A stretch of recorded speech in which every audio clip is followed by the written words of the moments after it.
కాలీఫ్లవర్ని ఇలా ముక్కలుగా చేసుకుని వీటిని గోరువెచ్చటి ఉప్పు నీళ్ళలో పావుగంట నానబెట్టి ఉంచుకోవాలి. ఎందుకంటే దానిలో ఉన్న కెమికల్స్ కానీ పురుగులు ఏమైనా ఉంటే బయటకు వచ్చేస్తాయి.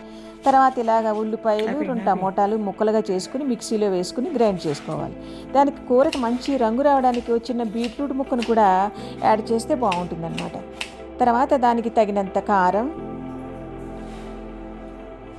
ధనియాలు, జీలకర్ర, ఉప్పు, పసుపు వేసుకుని గ్రైండ్ చేసుకోవాలి.